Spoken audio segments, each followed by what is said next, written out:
Mateus 18:20 diz assim: porque onde estiverem 2 ou 3 reunidos em meu nome, aí estou eu no meio deles. Agora diga aleluia. Diga comigo assim: eu sei que Deus está aqui. Repete: eu sei que Deus está aqui. Pode sentar, por favor. Jacó, quando estava fugindo do seu irmão Esaú, e teve aquela visão da escada que descia do céu, e anjos subiam e desciam por aquela escada. Quando Jacó acorda, ele diz: Deus está nesse lugar, e eu não sabia. Não há nada mais glorioso que saber que Deus está e valorizar a sua presença. Na tão conhecida oração chamada dominical, a palavra dominical ou oração dominical é oração do Senhor, vem de domínio, senhorio, governo. Na famosa oração dominical, Jesus diz assim: Pai nosso que estais nos céus, santificado seja o teu nome. Venha a nós o teu reino. Seja feita a tua vontade, assim na terra como no céu.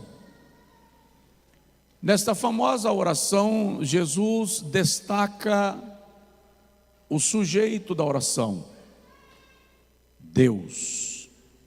O centro da oração, a base da oração, o alvo da oração, o foco da oração é o próprio Deus.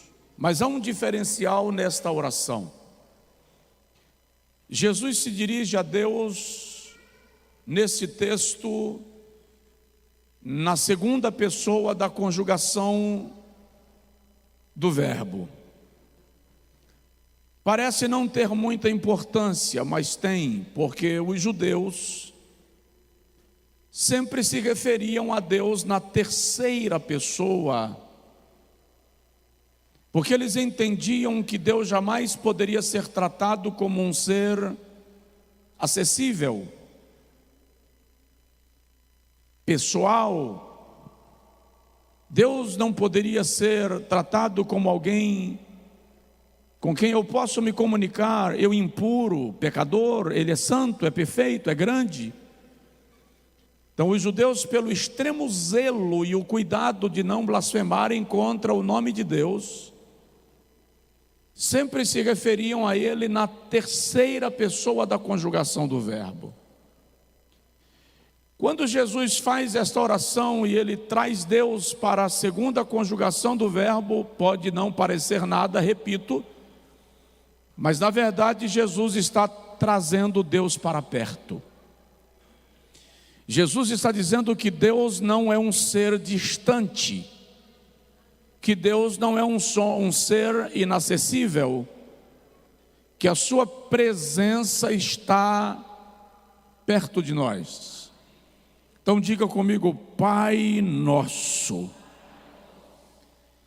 Se nós bem observarmos, queridos, quando Deus criou o homem, lá em Gênesis capítulo 1, capítulo 2, o texto revela que Deus sempre teve interesse de se manter perto do homem, tanto é que o cria à sua imagem e conforme a sua semelhança. Ademais disto, o texto declara que o Senhor, no cair do dia, na virada do dia, vinha para visitar o primeiro casal. Quando Adão e Eva comem do fruto que o Senhor lhes havia dito que não comessem, a primeira atitude deles ao ouvirem a voz de Deus é se esconderem de Deus. Ou seja, desde que pecou, o homem foge da presença de Deus. Lá no Êxodo capítulo de número 19, quando o Senhor está falando com Moisés, o povo tem alguns dias que saiu do Egito e chegou ao Sinai. E o Senhor diz a Moisés: eu vou descer sobre o monte Sinai e eu vou falar contigo e vou falar com o povo. No versículo 16 o Senhor diz a Moisés: manda que o povo se santifique, porque eu vou descer no monte. E o Senhor diz a Moisés: diga ao povo que não passe o limite da base do monte, nem o povo nem os sacerdotes, porque eu vou descer ao monte Sinai com clamor, com trombeta, com trovões e com relâmpago. E a Bíblia diz que o Senhor desceu sobre o monte, e o monte foi coberto pela nuvem da presença de Deus, pela nuvem da presença de Deus. E o Senhor chamou a Moisés e a Arão e disse: venham. E Arão e Moisés subiram no monte e entraram na nuvem. No outro dia, capítulo de número 20, o texto diz que quando Moisés desceu, o povo estava tomado de medo e de pavor por causa da presença de Deus. Capítulo 20, versículo 18 a 21. E o povo disse a Moisés assim: não queremos que Deus fale conosco, basta que Ele fale contigo, e tu nos dirás o que Ele te disse, e nós te atenderemos a ti. Moisés então diz: o Senhor não desceu ao monte com trombeta e com trovões e com relâmpago e em coluna de fogo para que vocês tivessem medo dele, mas ele desceu ao monte assim para que vocês o conheçam e o temam.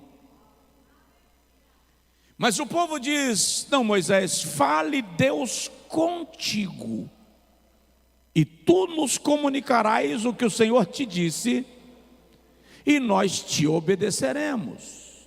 Você vai perceber que o homem, no estado de afastamento da compreensão de quem é Deus, substitui o temor pelo medo. E não é o plano de Deus que nós tenhamos medo dele. O plano de Deus é que nós o temamos, porque temor tem a ver com reverência, temor tem a ver com honra, temor tem a ver com devoção. Mas o pecado gera em nós medo de Deus e nós fugimos da sua presença. O que eu vou dizer agora é ainda mais, eu diria que mais pesado. Nós estamos acostumados e até temos um desejo enorme pelo poder de Deus, mas não pela sua presença. As pessoas vão aos cultos porque elas querem o poder de Deus. Elas gostam dos cultos avivados, fervorosos, poderosos, que algumas delas até fazem piruetas, trenzinho, celular de Jesus, porque elas gostam do poder, mas elas fogem da presença. Eu não entendi, pastor, não é a mesma coisa? A questão é que o poder revela a minha espiritualidade. Se eu começar a pregar aqui cheio de poder, pular, paralítico andar, surdo falar, isso revela a minha espiritualidade. A presença revela a minha humanidade, porque na presença de Deus você não consegue fingir espiritualidade. O poder de Deus manifesta os dons. A presença de Deus revela meu pecado. Ai de mim que vou perecendo. porque eu sou um homem de lábios impuros e habito no meio de um povo de impuros lábios. Isaías 6. Nós queremos que as pessoas nos aplaudam pelo nosso nível de fé e de espiritualidade. Isto, o que eu chamo de poder, resolve. Mas a presença de Deus confronta. A presença de Deus transforma. A presença de Deus nos desafia para uma vida melhor. Pastor, mas o poder e a presença não são a mesma coisa? Biblicamente, não. Êxodo capítulo 33, eu confesso que estou sentindo falta da minha escada aqui na frente. Êxodo capítulo 33, o Senhor diz a Moisés assim: a minha presença não irá contigo. Este povo é muito rebelde, Moisés. Se a minha presença for contigo, eu vou matar esse povo por causa da sua rebeldia. Mas olha, a minha presença não vai, mas o anjo do meu poder vai. Preste atenção, a presença não vai, mas o poder vai. Moisés para e diz assim: Senhor, se a tua presença não for conosco, não nos faça sair daqui. Como se saberá que nós somos o teu povo se não for pela tua presença? Não é o anjo que revela que nós somos povo de Deus, é a presença de Deus. Então você pode até receber a chave do anjo, o carro do anjo, a casa do anjo, a cura pelo anjo, mas o que revela a presença de Deus não é o anjo, é o próprio Deus presente no nosso meio para manifestar a sua glória e declarar que nós somos o seu povo. Então presta atenção nisso. Não é que eu sou contra o poder, pelo amor de Deus, você vai me entender. Não é que eu sou contra o movimento, é que você não pode ficar indo para lugares por causa de movimento. Porque o movimento não é sinal da presença. Primeiro livro dos Reis, capítulo 19. Elias está na caverna. E ele está fugindo de Jezabel, porque Jezabel quer a cabeça dele. Quando Elias entra na caverna, ele faz uma oração e diz assim: já chega, Senhor, eu não sou melhor do que os meus pais. Mata-me. Enquanto Elias está lá na caverna, como diríamos nós aqui no Nordeste, acabrunhado, frustrado, com cara de genipapo empapuçado, Elias ouve o barulho de um terremoto. Está escrito no texto, e Elias pensa: lá vem Deus. Mas o texto diz: o terremoto passou e Deus não estava no terremoto. Diga comigo: terremoto é poder, mas não é presença. Passa um tempo que a Bíblia não diz quanto tempo, e de repente saraiva, granizo. Começa a cair granizo, pedras do céu, chuva de granizo. Destrói a lavoura, estraga a vegetação ao redor. E Elias pensa: lá vem Deus. E o texto diz que a saraiva passou, mas Deus não estava na saraiva. Diga comigo: saraiva é poder, mas não é presença. E é incrível, Elias estava acostumado com o fogo.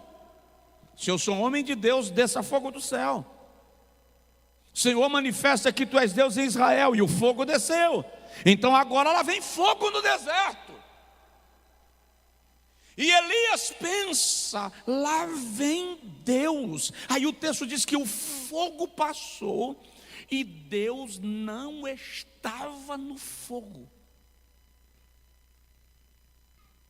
Diga comigo assim: terremoto é poder, saraiva é poder, fogo é poder, mas não é presença.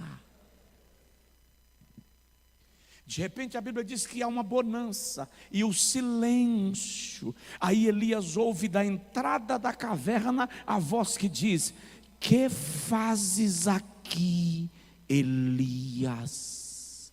Agora era presença.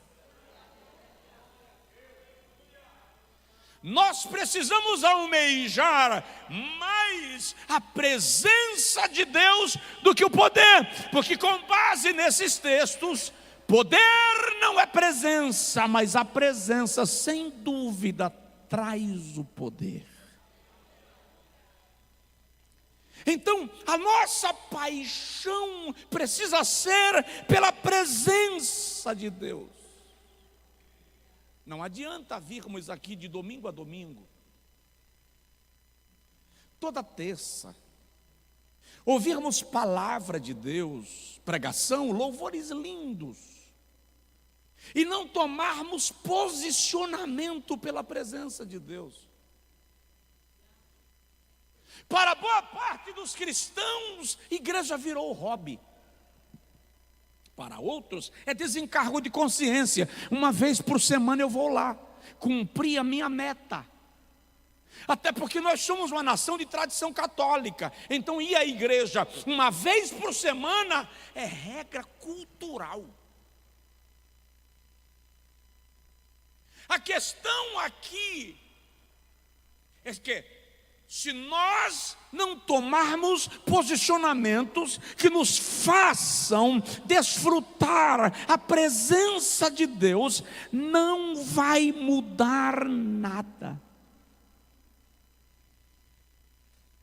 Vamos trabalhar todos os dias, vamos para a escola e faculdade todos os dias, vamos para a igreja todos os dias, mas a nossa vida continuará dentro de uma rotina como subir e descer pela escada rolante de um shopping.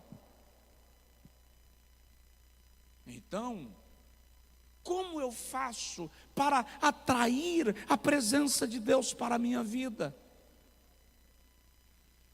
O que eu posso fazer para sentir esta presença dentro de mim? Eu até te diria, só para servir de entrada do prato, pare de murmurar, pare de reclamar da vida. A murmuração afasta a presença de Deus. E é incrível como tem crente que fez da murmuração o seu cardápio principal. O convite do Espírito Santo a nós, como igreja, é que experimentemos diariamente a presença de Deus. O mundo não precisa de mais religiões. Eu até ousaria te dizer que a cura para a nossa nação não está em abrir novas igrejas. Cada live que eu apareço, cada conferência que eu ministro, cada vez que eu vou atender a uma igreja e tenho me contido muito para não ir, para estar aqui, as pessoas dizem assim: quando a Cristianismo Sem Fronteiras vai chegar aqui? E eu pergunto: para quê? Para quê? Domingo à noite eu recebi a solicitação de ir pregar em São Paulo num grande evento chamado Abala São Paulo, a Debras. A Assembleia de Deus do Brás deve ter em São Paulo quase 3.000 igrejas. Assembleia de Deus, Ministério do Belém, deve ter mais umas 3.000 igrejas. Aí quando alguém diz, quando o senhor vem para São Paulo, eu pergunto, em que região você mora? Zona Sul. Falei, tá, e se eu abrir a igreja na Zona Norte, você vai?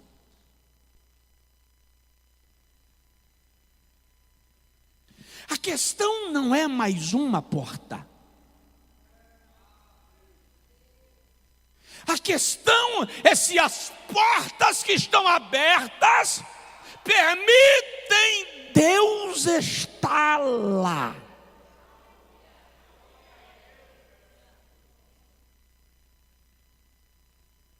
De modo que, acreditem, eu não estou sonhando com 1.000 igrejas do nosso ministério. Pode ser que Deus nos dê, mas não porque eu vou ajoelhar para pedir.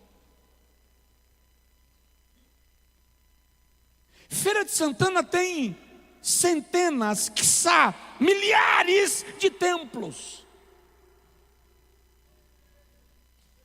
O que falta não é templo. O que a igreja está precisando pedir ao Senhor nesse tempo é a sua presença.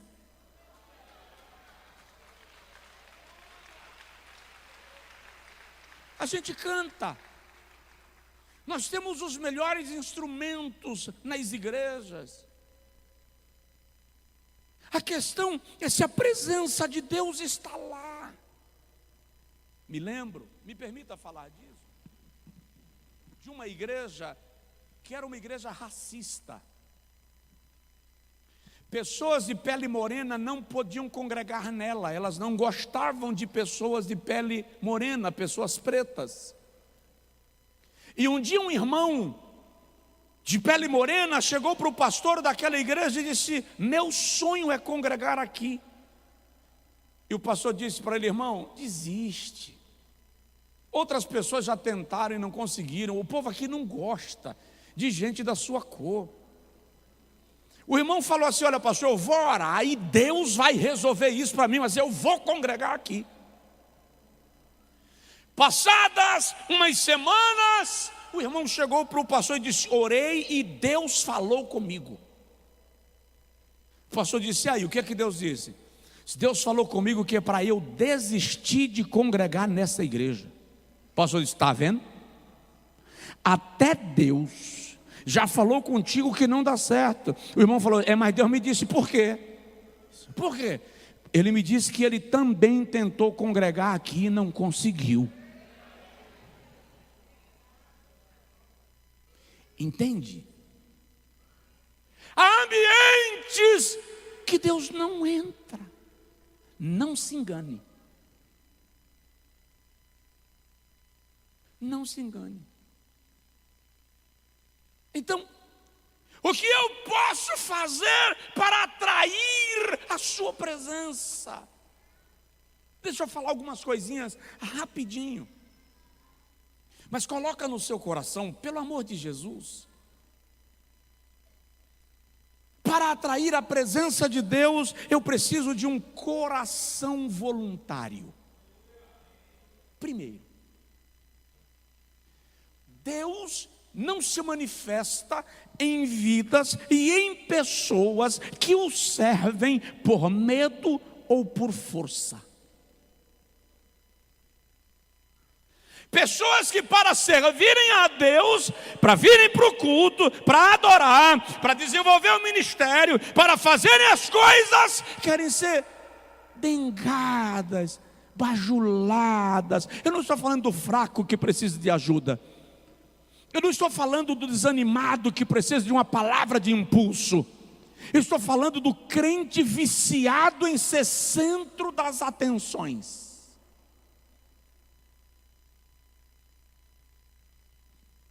Preste atenção. O louvor precisa ser voluntário. A pregação precisa ser à disposição de um coração voluntário. O serviço a Deus, seja no infantil, na diaconia, com as mulheres, com os idosos, com os moradores ou pessoas em condição de rua, pessoas com necessidades especiais, pessoas com neurodivergência, não importa qual é a área e não importa a sua capacidade, se o seu coração não for voluntário, a presença de Deus não estará lá. Presta atenção, Deus nunca pediu a Davi um templo. Aliás, olha que coisa linda, e eu sou apaixonado por esse texto, porque Salmo 27,4, o salmista diz assim: uma coisa pedi ao Senhor e a buscarei, que eu possa morar na casa do Senhor por todos os dias da minha vida, para contemplar a formosura do Senhor e aprender no seu templo. Pergunta: que templo? Quando Davi escreveu esse salmo, não havia nem projeto de templo, gente. Davi estava naquela fase de 15 anos fugindo de Saul. Davi era um moribundo, dormia cada noite em um lugar, não tinha casa nem para ele. E ele olha para os seus homens e diz: eu queria que Saul entendesse que o que eu peço a Deus não é a coroa. O que eu quero de Deus não é o trono. O que você quer? Eu quero morar na casa do Senhor. Mas para quê? Para aprender no seu templo. Presta atenção, o templo não tinha projeto, não tinha planta, mas já estava desenhado no coração de Davi.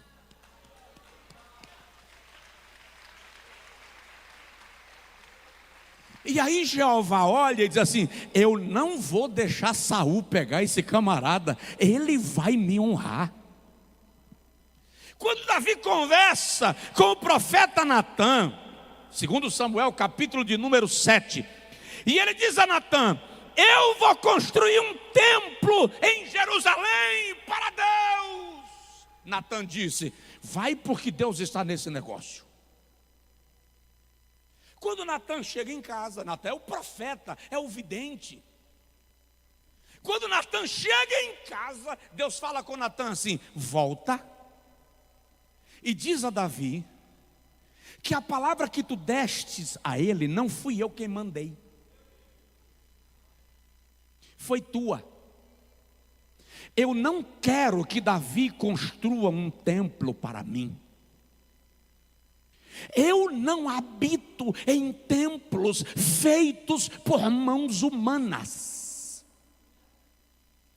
E as mãos de Davi são manchadas de sangue. Mas diz para ele que por causa do desejo do coração dele, eu permitirei que o seu sucessor, seu descendente, construa um templo para mim. E eu prometo a Davi que nunca faltará alguém da sua família que reine sobre o seu trono.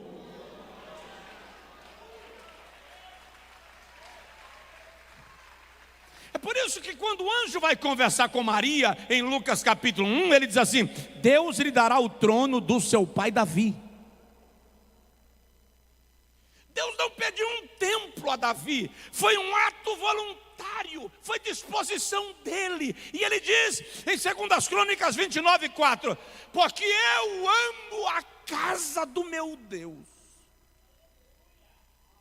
Mesmo eu não podendo construir a casa para o Senhor, eu já preparei todo o material necessário e eu dei todo o meu tesouro para a casa do meu Deus.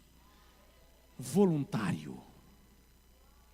Se você precisa que alguém insista para você servir, você não está apto para a presença de Deus. Deus não pode usar gente boçal.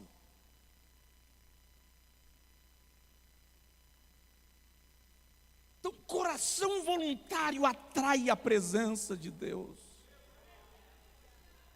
Se Deus tem que competir contigo para ser adorado, a presença dele não está lá. Eu disse outro dia na igreja em Salvador, eu disse para os irmãos, eu não conheço nenhum lugar no Brasil como Salvador, nesse aspecto. Se tiver jogo do Vitória, o povo não vai para o culto. Se tiver jogo do Bahia, o povo não vai para o culto. Se tiver carnaval, não precisa o carnaval, o cara para sair de casa passar no circuito do carnaval, não. O carnaval está lá na Barra. O cara mora cá diz um lugar aí, Jardim das Margaridas.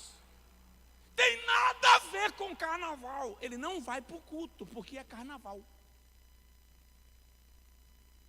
Se tiver São João, não vai para o carnaval, não vai para o culto. Se o sol esquentar, vou para a praia. Se chover, choveu, não dá para ir para o culto. Se tiver roda de capoeira lá no mercado da Cidade Baixa, lá vou eu para a roda de capoeira na Cidade Baixa. Gente, se a igreja quiser resgatar a Bahia, se a igreja quiser resgatar a Feira de Santana, se a igreja quiser resgatar Salvador, se a igreja quiser resgatar o Brasil, falo isso, resgatar espiritualmente, é preciso haver disposição voluntária para Deus.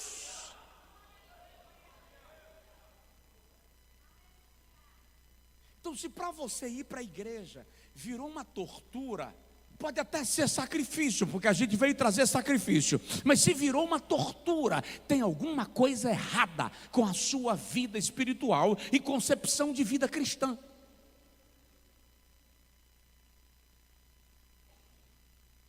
E provavelmente tem gente que não. Depois eu vou ler os comentários. Mas o fato é que Deus é atraído por coração voluntário. Pergunte para o seu vizinho aí, como está o seu? As pessoas, querido, quando eu falo as pessoas, entenda por favor, eu falo de regra geral. Existem corações convertidos, mas as pessoas vão para a igreja ou porque estão com alguma luta, ou porque tem algum interesse pessoal naquele dia específico. Vão para a igreja porque tem um convidado especial, um artista especial. É exatamente por isso que nós estamos perdendo a presença da glória de Deus. Mas vamos mais um pouquinho. Segundo lugar, o que atrai a presença de Deus? Disciplina. Diga comigo, disciplina. Preste atenção. A presença de Deus não é como o show de Roberto Carlos, uma vez por ano, no Natal. A presença de Deus tem que ser buscada diariamente. Êxodo capítulo 33, versículo 7, a Bíblia diz que Moisés pegou a arca do testemunho e armou-a, a tenda do testemunho, e armou-a para si, fora do arraial. Porque o texto diz que ele armou-a para si? Porque Moisés sabia que sede de Deus não é algo da massa. Poucas pessoas querem a bênção, querem o milagre, querem maná, quer mar abrindo, quer água saindo da rocha, quer coluna de fogo de noite e nuvem de dia, mas a presença de Deus não é a busca.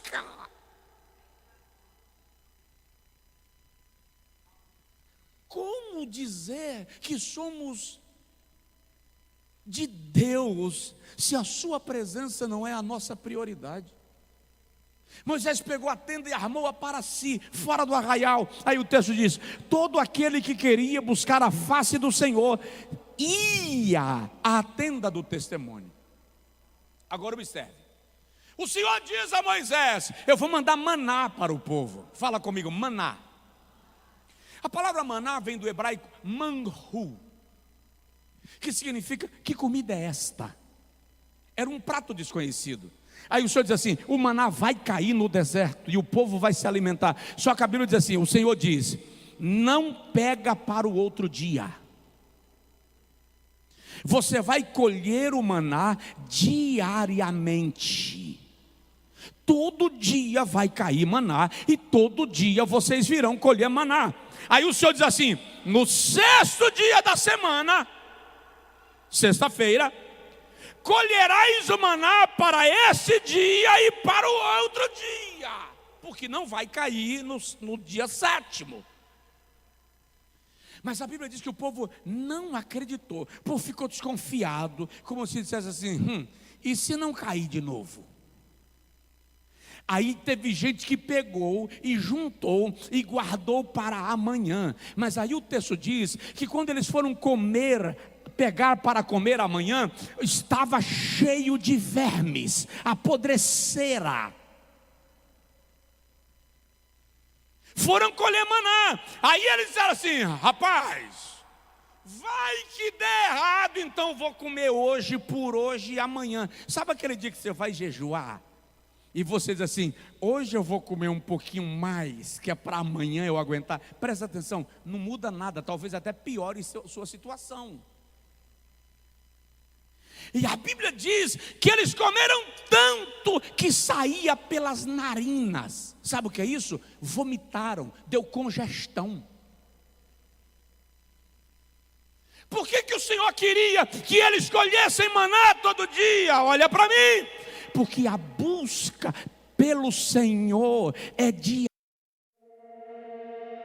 Te vi llegar con sal en la piel y un mensaje sin enviar. Yo sabía que eras tú, bebé.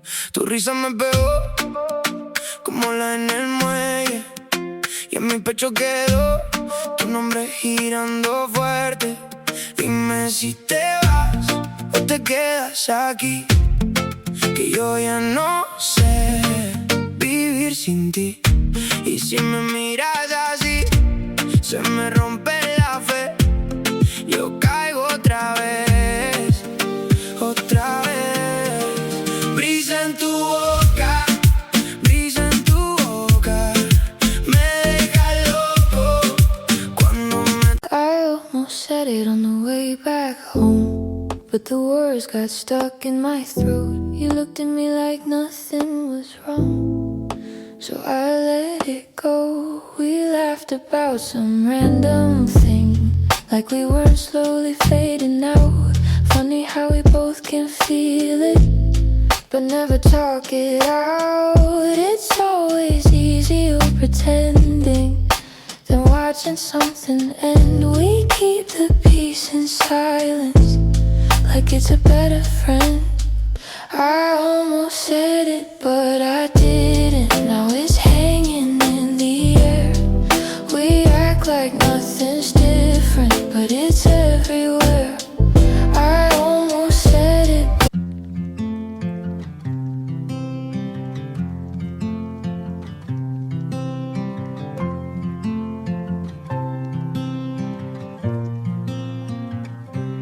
They said I'd break in heavy weather, bend too far and lose my shape. Carried storms I couldn't measure, wore the damage on my face. Tried to hide the cracks and fractures, like they made me less than whole.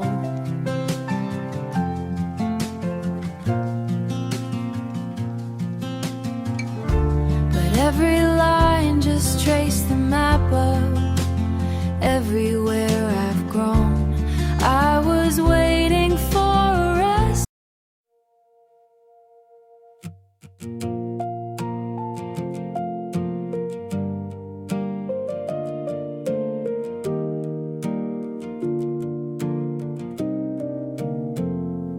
We stopped finishing our sentences, left them hanging in the air. Used to talk till morning came. Now there's nothing there. We kept trying out a habit, not because it felt the same. Two good hearts just slowly walking out of place. No explosions, no blame to assign. Just a quiet change over time.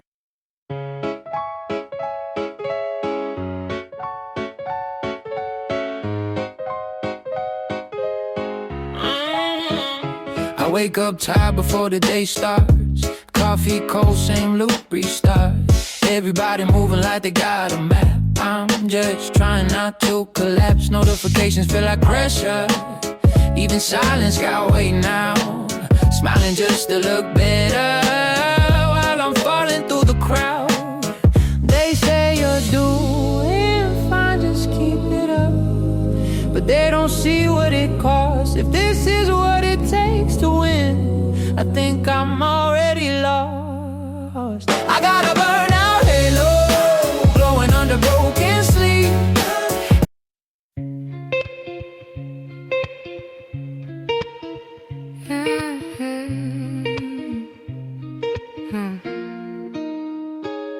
I walk these streets like they remember me. Neon signs blinking out my history. Same old cafe, same empty seat. But nothing here feels like it knows me. Phone in my hand but I don't call back. Voices fade in the train track crack. Everybody's moving too fast. I'm stuck in a place I can't outlast it. Every corner feels like deja vu. Like I've been lost here way too long. Even the silence hums your tune, but I can't tell what went wrong. This city knows my name too well, but never asked.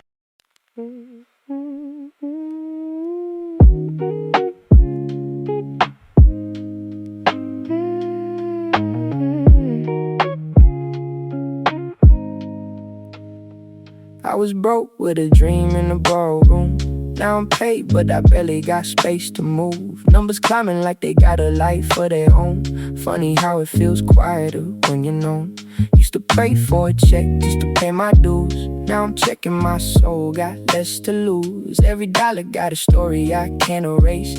Every win got a shadow I gotta face. I bought time, but I sold my nights. Chased the glow, now I miss the light. What's the worth if I lose my name in the balance sheet again? What's the cost? You want a house with quiet mornings. I want airports and open sky. We talk like we're still alive, but I see it drifting in your eyes. Same love, different direction. Same truth, different design. We hold on out of connection, but we're not on the same line. Nobody's wrong, nobody's lying. Just two hearts not syncing right. We'll have to cover the timing of saying goodbye tonight. We're going in different directions. Your sunrise is while I'm still awake.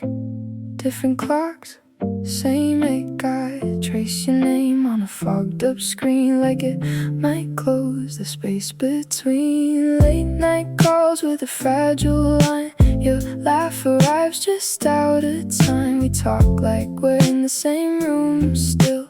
Even silence feels too real. Every mile says not enough, but my heart don't count like that.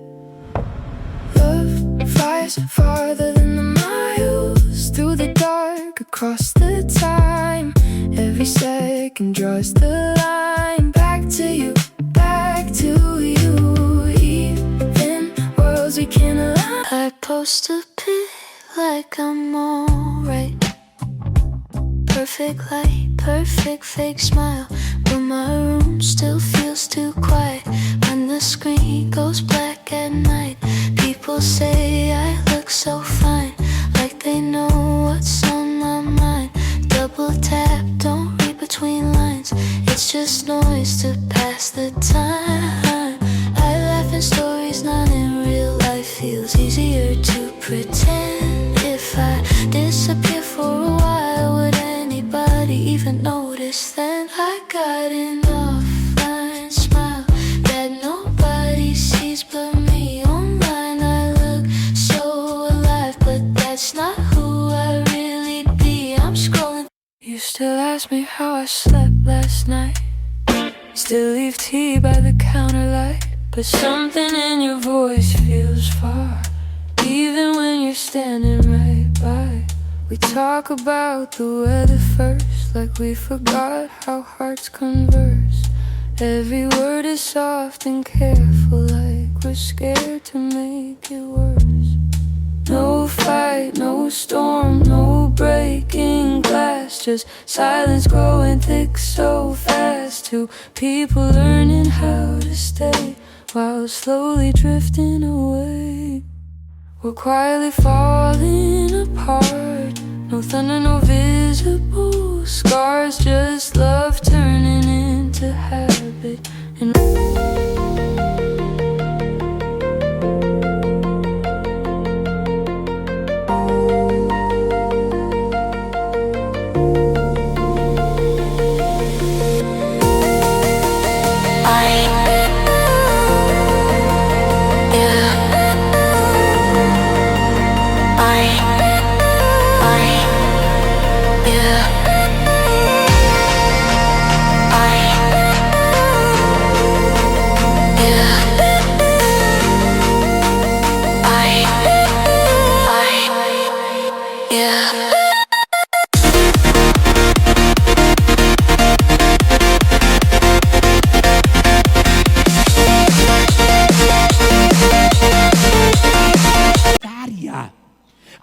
a nossa manutenção, a nossa nutrição, o nosso sustento, a nossa provisão vem do Senhor. Você, eu, nós precisamos buscá-lo diariamente.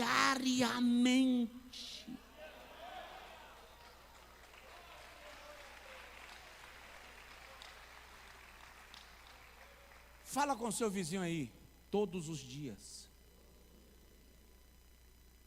Aí tem gente que só pega a Bíblia de vez em quando. Está lá aberta no Salmo 91, na cabeceira da cama. Levanta a mão quem está assim. A presença de Deus é atraída quando há disciplina, quando há busca continuada. Quem deseja a presença de Deus, faça assim. Então diga comigo assim: Senhor, eu me comprometo, diariamente, eu buscarei a tua presença.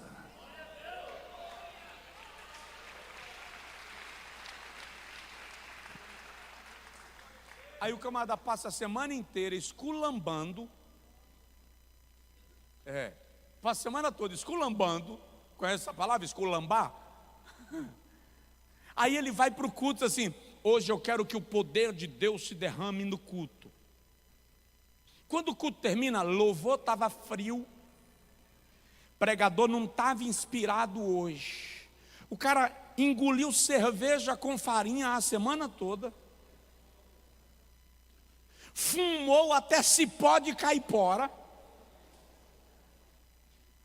passou a semana indo para motéis, bares, shows seculares, nem lembrou de Deus, só para pedir proteção.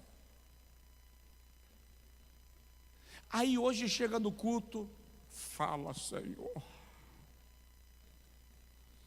e se Deus não falar comigo, eu não venho mais nessa igreja. Sabe como é seu nome no discurso de João Batista? Raça de víbora. Sabe como é seu nome em Apocalipse 21:15? Cães. Sabe que como Jesus trata isso? Ele diz assim: não se dar as coisas santas, sagradas aos porcos. Deus não dá a sua presença para quem não a valoriza.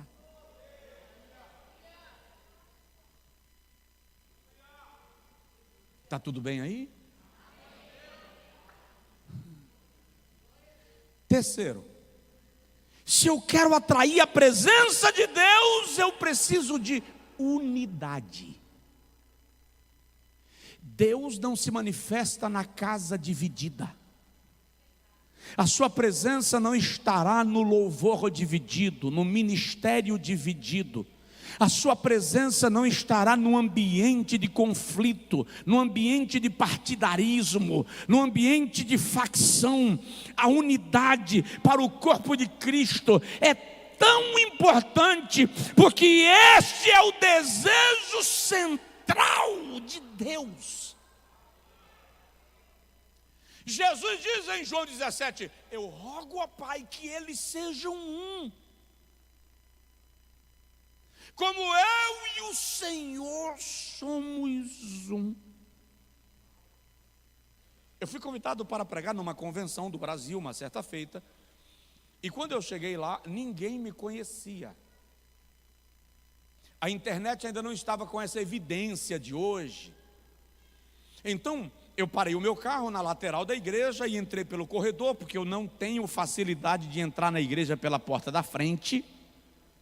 O povo me chama para fazer casamento e eu já vou logo dizendo: condição número 1, não entro pelo corredor do cerimonial. Eu espero todo mundo lá no altar. Ah, pastor, mas a graça é o senhor entrar, então convida outro. Mas por quê? Porque o coração dispara, a boca seca, as pernas tremem, a ponta do dedo gela. Só por isso. Eu preciso aprender a lidar com os meus dilemas, com as minhas batalhas. Então cheguei, entrei pelo corredor lateral da igreja. Vocês vão rir. Quando eu cheguei na porta da lateral da igreja, por incrível que pareça, do lado da porta, assim dentro, tinha uma cadeira vazia. Eu só abaixei e ajoelhei. Quando eu comecei a orar, um irmão bateu no meu ombro assim. Desculpa aí, tá o pata. Aí eu levantei a oração assim, ele fez: você pertence a algum conselho da convenção? Eu disse: não, senhor. Pertence a alguma comissão especial? Não, senhor. Então o senhor não pode sentar aqui, essa cadeira é só para os conselheiros e membros das comissões. Eu disse: sim, senhor. Levantei, nem consegui terminar de orar. Aí eu olhei pelo cantinho da igreja, lá no fundo, eu vi uma cadeira e eu saí. O presidente da convenção, que foi quem me convidou, não me viu. Lá vou eu caminhando. Quando eu cheguei lá na cadeira, eu ajoelhei para orar, continuar a minha oração. Quando eu vou continuando minha oração, o irmão chegou e bateu no meu ombro e fez assim: essa cadeira é minha. Eu fiz: desculpa, irmão. De joelho mesmo, eu estiquei o pescoço. Lá no canto final da igreja tinha um tamborete, um banquinho mais elevado, que eu não sei quem deixou, não sei se é a zeladora para limpar as partes mais altas, não sei, só sei que eu saí caminhando, cheguei lá no banquinho, coloquei minha perna, baixei a cabeça, vou tentar orar de novo. O irmão chegou e bateu na minha perna. Pois não, meu irmão, eu estava sentado aqui. Eu disse: muito obrigado. Levantei, saí pelo mesmo corredor, saí da igreja, eu saí do templo. Eu vou lá para o carro. Quando chega a hora da pregação, o pastor manda me chamar. Ele vai perguntar se o pregador já chegou. Gente, você já parou para analisar que muitas pessoas são expulsas da igreja por causa desse nível de deselegância e falta de educação? Se eu sou convidado para ministrar naquela manhã, eu sou crente, sou pastor, sou membro da igreja, conheço a ambiência da igreja, me entristeci ao ponto de sair do templo. Imagina um visitante. Quantas pessoas já chegaram e voltaram por nossa causa? Quando eu ia passando pelo corredor, o pastor, o presidente da convenção, me viu quando eu passei por uma janela e falou assim: pastor José Brandão, vixe, não vou imitar, senão vão saber quem era. Pastor José Brandão, chega para cá. Aí eu voltei, aí o presidente da convenção me colocou sentado do lado dele. Terminou o culto, lá vem: ô pastorzão, o senhor não falou? Me perdoe. Não trate bem alguém porque você sabe o que aquela pessoa é. Trate bem por quem ela é. Imagem e semelhança de Deus.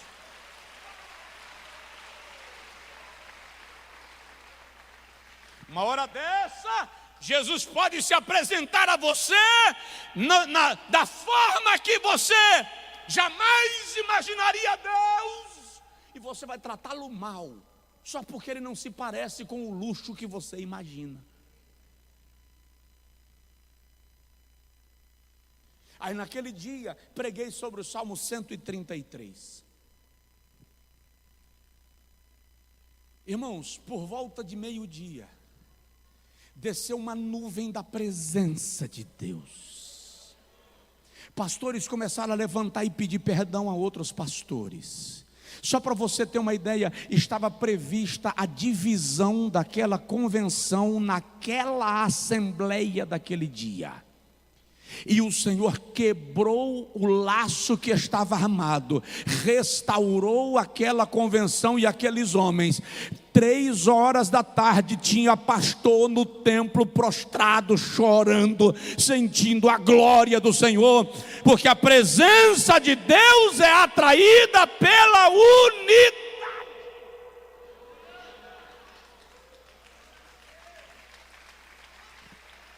É por isso que Jesus diz: onde estiverem 2 ou 3 reunidos em meu nome, eu estarei.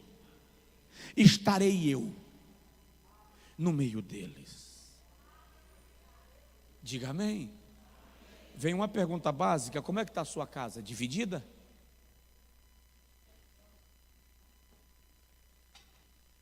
Como é que está a sua empresa? Dividida? Você precisa corrigir isso. A presença de Deus precisa estar lá.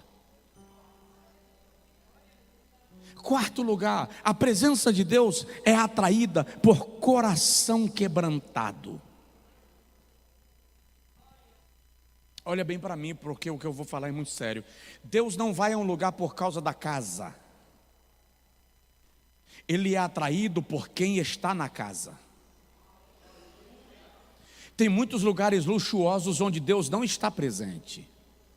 E tem muitos lugares rústicos onde a presença de Deus está manifestada e revelada. Eu não estou dizendo que Deus não vai a lugares luxuosos. O que eu estou dizendo é que se o coração não for quebrantado, Deus não tem compromisso com ele. Salmo 51, 17, o salmista diz assim: o sacrifício aceitável a Deus é um coração quebrantado, e a um coração quebrantado e contrito o Senhor não desprezará.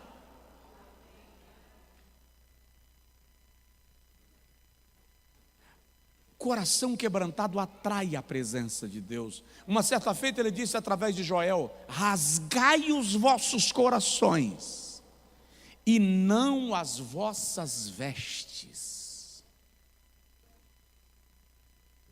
O meu coração precisa estar aberto para o que Deus quer fazer,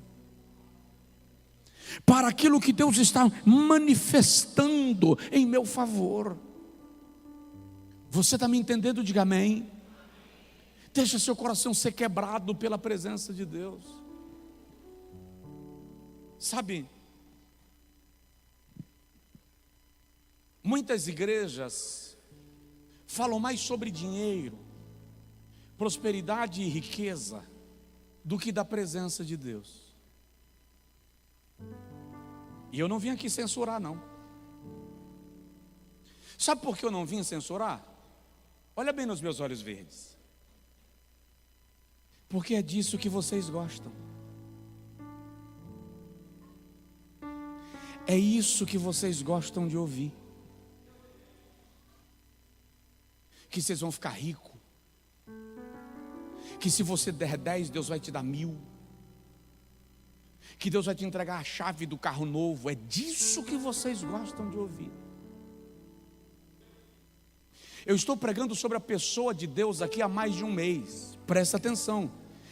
Ofertas e dízimos desta igreja, depois que eu comecei a pregar sobre a pessoa de Deus, está caindo. Mas se eu chegar aqui domingo e pregar sobre prosperidade, você entrega de maneira... Porque o que te atrai é ficar rico e não sentir a presença de Deus. Aí com contas a pagar toda segunda-feira, preciso orar hoje, terça-feira, e dizer assim: Senhor, eu não vou mudar o meu foco. Eu preciso que a igreja te conheça. Mas enquanto eu estou orando dizendo não vou mudar meu foco, a equipe administrativa me manda um relatório dizendo contas a pagar essa semana. E eu digo: Jesus, e me dá vontade de mudar a sequência. Deixa a pessoa de Deus para falar próxima dessa. E hoje eu vou falar de desafios. Mas eu preciso te dizer que do que adianta eu te pregar prosperidade e riqueza, e você prosperar e enriquecer, e ao final ir para o inferno?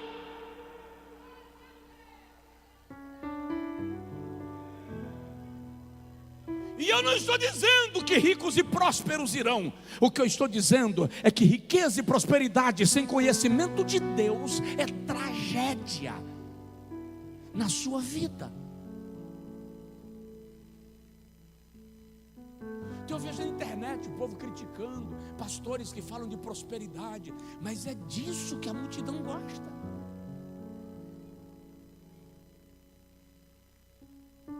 Está tudo bem aí? Ah, pastor, o senhor fala um negócio desse e pergunta se está tudo bem. Está parecendo meu pai, que me dava uma surra, depois me mandava orar ouvindo Luiz de Carvalho. Mas de vez em quando eu tenho que te chamar a atenção para te perguntar: o que te traz à igreja? O que te traz ao templo? Por que você veio? Por que você está aí sentado na frente de um computador, de um celular, agora à noite? Você está na Europa, já é madrugada. O que te mantém aí?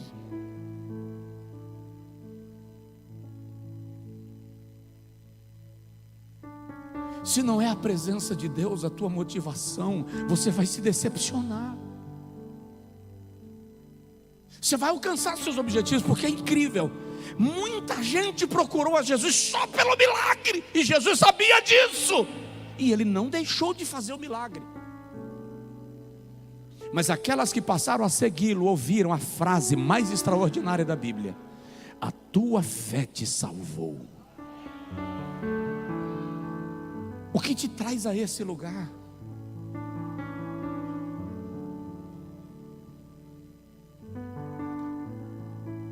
Na semana do aniversário da igreja, no meio do culto, enquanto alguém estava pregando aqui, foi muito claro no meu coração o Senhor dizendo: pregue sobre a minha pessoa, faça o meu povo me conhecer.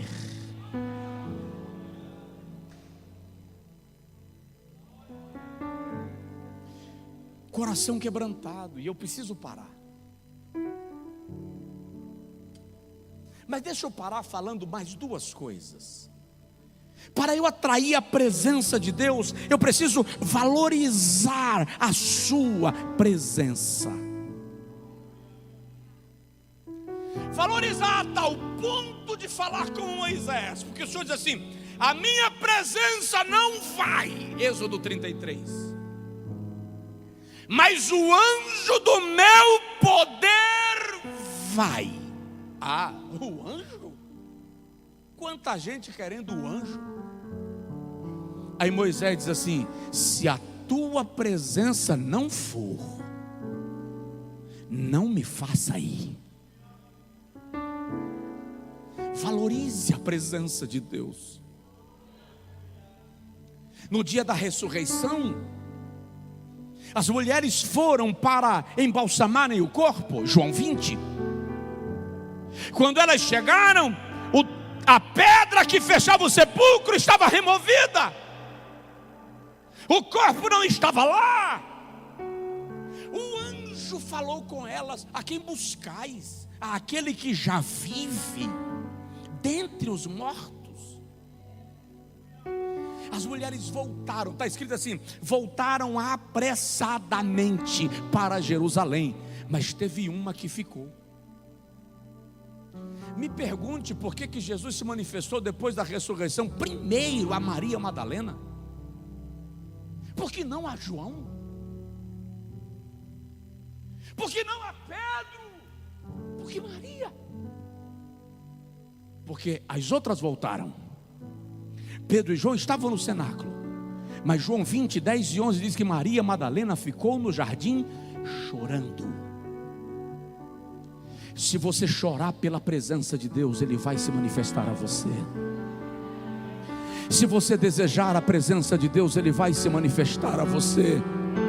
Se você valorizar a presença de Deus a tal ponto que nada mais lhe sirva, Ele não vai te negar a sua presença. Se você buscar a presença de Deus mais do que você busca qualquer coisa, você vai encontrá-la. Se você buscar a presença de Deus como você busca o fôlego quando está asfixiando, você o terá. O problema é que nós buscamos a presença de Deus, mas não é, deixa eu usar essa expressão, não é o nosso desespero de alma. Outra coisa serve. Eu não senti a presença, mas se o cantor for bom e ele fizer um movimento, tá bom. Se o tecladista elevar o som e o baterista der aquelas retumbadas legais que mexe com as minhas ondas cerebrais, eu não senti a presença, mas me emocionei, tá bom.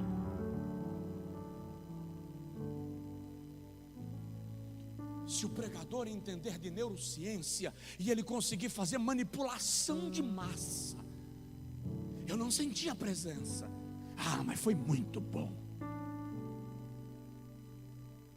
Nós nos contentamos com muito pouco. A gente parece menino. Você vai com a criança para o shopping e ela diz assim: papai, me dá esse brinquedo. Aí você fala assim: eu não quero comprar brinquedo hoje, ou eu não posso comprar brinquedo hoje. Aí ela sai nervosa e chateada. Chega lá na frente, ela encontra um tênis e diz: já que não me deu o brinquedo, então me dá esse tênis. Ou seja, o que tem a ver brinquedo com tênis? Nada a ver, mas me dá alguma coisa. Como você não deu o tênis, na volta para casa, ela está passando na frente do Bob's, do McDonald's, do Galchão. Já que não me deu o brinquedo nem o tênis, me dá um hambúrguer. Me dá qualquer coisa. Presta atenção. Qualquer coisa não substitui a presença. Nenhuma coisa substitui a presença. E não é que Deus está nos negando a sua presença. É que o que nós estamos querendo não é a presença.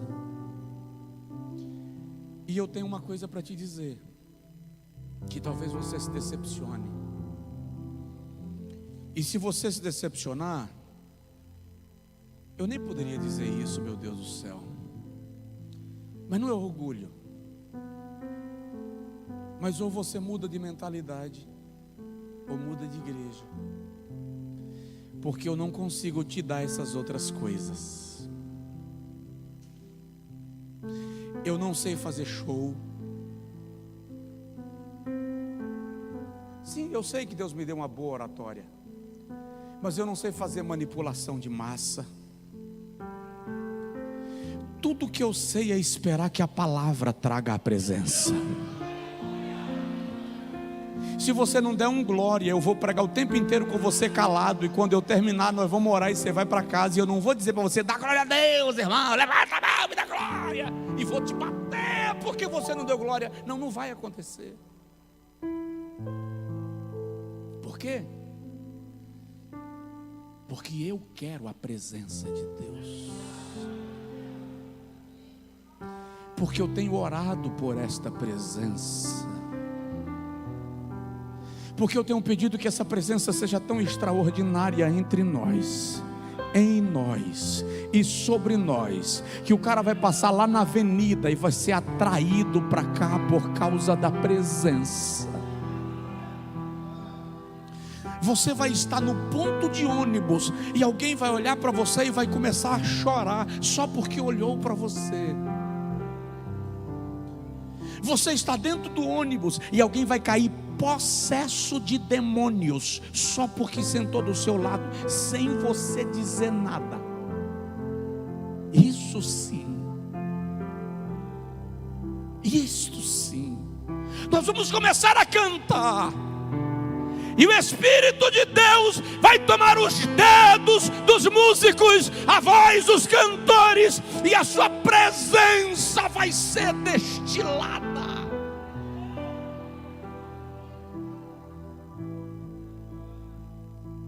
Não seremos um teatro, não seremos um circo, não seremos uma quadra poliesportiva. Somos igreja, queremos a presença de Deus. Mas se nós queremos, nós precisamos de coração voluntário, coração quebrantado, unidade, disciplina, desejo ardente. Você deseja a presença de Deus?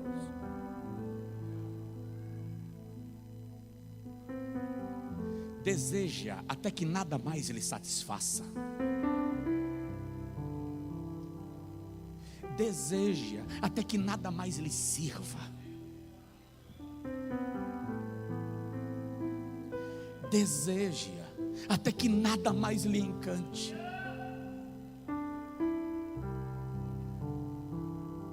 Diga como Moisés: se a tua presença não for, não me faça ir. Eu não vou arredar da tua presença.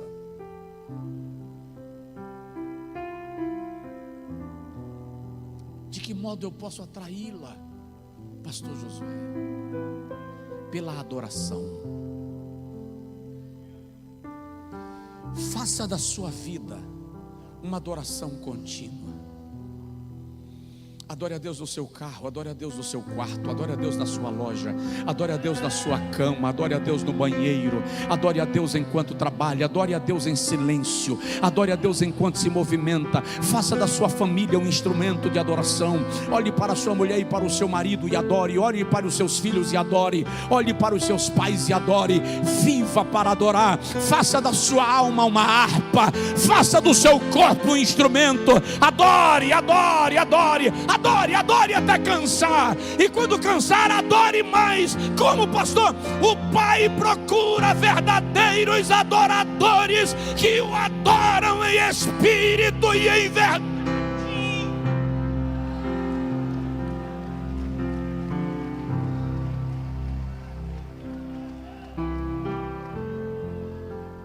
Ei, marabagai, leva, suia, marabadagai, leaço da bagai.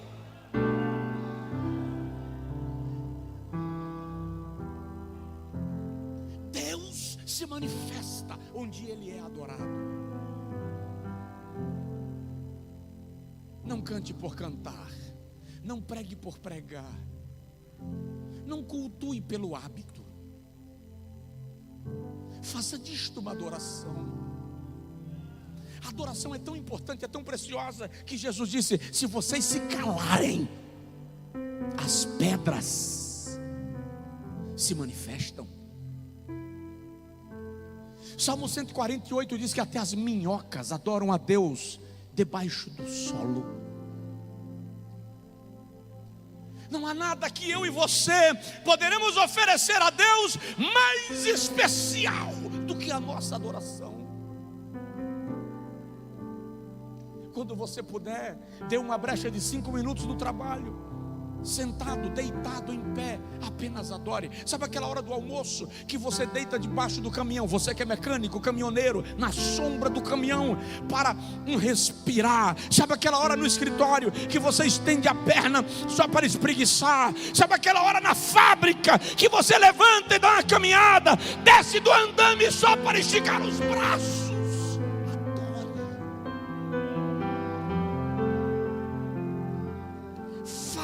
Sua vida um culto. A presença de Deus será atraída. Quem chegar perto de você vai percebê-la, porque é impossível ter a presença de Deus e alguém se aproximar e não perceber isto.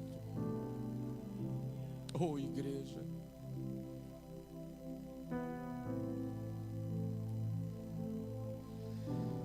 parei de pedir a Deus cadeiras ocupadas. Comecei a pedir a Deus corações cheios.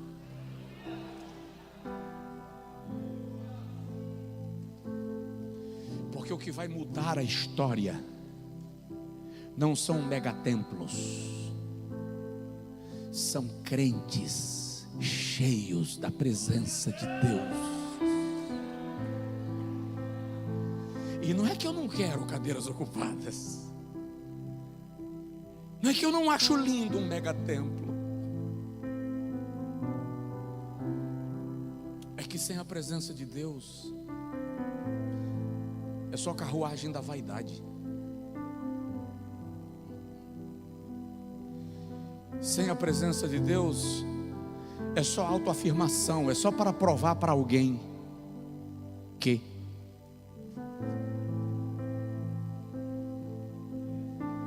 acontece que você vai ficando mais velho. E eu não estou falando agora de idade cronológica, eu estou falando de maturidade cristã. Eu estou falando que à medida que você conhece a Deus, você percebe que você não precisa de nada mais do que a sua presença. Fica de pé quem puder.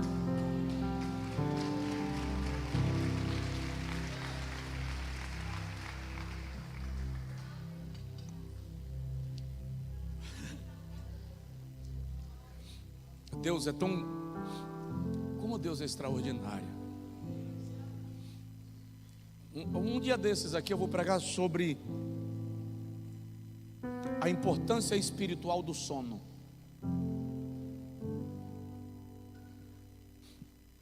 E não vou fazer apologia à preguiça, pode ter certeza. Mas hoje pela manhã, final da manhã, eu passei a manhã com Arthur, meu neto, com Vitória. Jonas foi buscar Gabriela no hospital, já ganhou neném, já sou avô em dose dupla.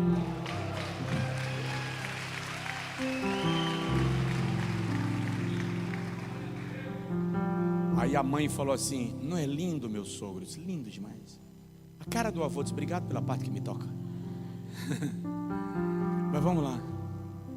Por volta de 1h, eu comecei meu propósito dos 52 dias. Daqui a pouco eu explico. Por volta de 1h eu pensei comigo: à tarde de hoje eu vou me curvar e eu vou orar, porque eu quero ir para a igreja hoje à noite encharcado. Aí o Senhor disse para mim assim: vai descansar.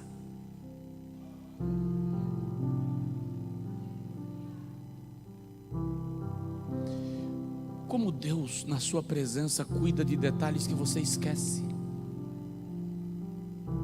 Porque até para teu corpo aguentar o que Ele quer fazer através de você, você precisa cuidar dessa carcaça que Deus decidiu olhar e chamar de templo.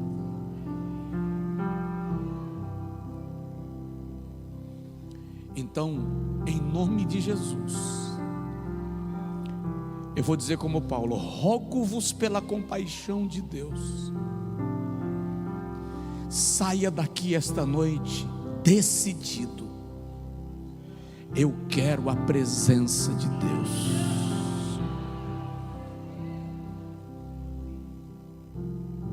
O Santo Espírito está em você, e Ele está dizendo: se você me permitir, eu vou fazer na sua vida coisas inimagináveis. O que você nunca pensou que eu faria, eu vou fazer em você. E ouça o que eu estou te dizendo, você vai perceber, você vai entrar no Uber, boa noite, você senta, e o motorista do Uber vai começar a falar em línguas. Ele é crente, batizado do Espírito Santo, vai sentir a presença de Deus entrando com você. Você vai entrar na presença do Uber e de repente o motorista vai estar chorando, e você vai perguntar: está tudo bem? E ele vai dizer assim: eu não sei o que está acontecendo, eu sou afastado da igreja, mas eu estou sentindo a presença de Deus, porque você vai viver cheio dessa presença. Você vai viver cheio desta presença. A unção de Deus vai destilar na sua vida. Eu tenho que parar. Se eu pudesse ir mais. Diga comigo: Espírito Santo, eu quero ser mergulhado no poço desta unção. Só se você sente a sua presença. Use um minuto agora para adorá-lo. Diga algo do seu coração para Deus. Peça algo que não seja material. Peça algo que seja espiritual. Peça. Diga para Deus: eu quero sair dessa escada rolante, desse sobe e desce, desse efeito sanfona. Diga para Deus: às vezes eu entro numa perturbação mental, que eu não consigo controlar minha mente, mas a tua presença pode me blindar disto. Diga para Deus: a tristeza que está me atormentando, me avassala, a tua presença vai transformar isso em gozo no Espírito. Diga para Deus: o meu medo, a minha ansiedade, a tua presença vai conter isto.